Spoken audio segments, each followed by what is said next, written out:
The History of Hazwoper, Hazardous Waste Operations and Emergency Response.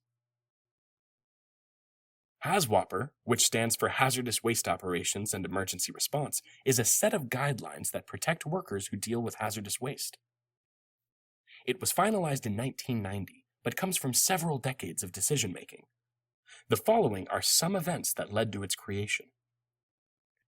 The Resource Conservation and Recovery Act, or RCRA, was passed in 1976 in response to the Hanford site, where the atomic bomb was developed and cleanup efforts were needed.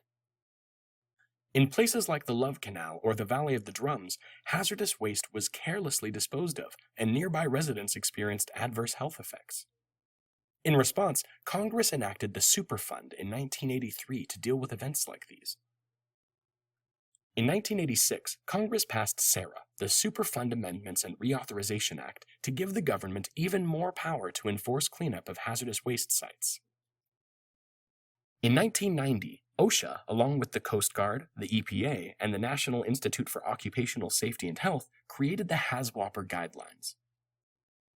These guidelines provided a unified way for workers to deal with hazardous waste cleanup and emergency situations.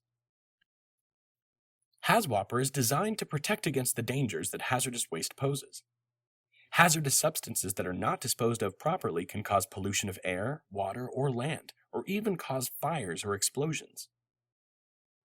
There are 3 types of workers who need to be trained in the Hazwoper Guidelines: employees working at sites where hazardous wastes have been released in the environment, employees at waste treatment facilities, and anyone who deals with emergency response to hazardous waste accidents.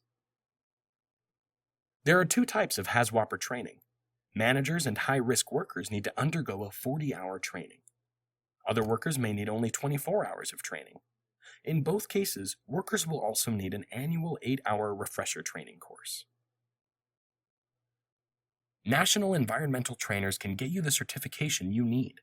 We offer an online 40-hour training with the country's only online hands-on simulator accepted by OSHA. Visit www.natlenvtrainers.com to find out more about our course offerings.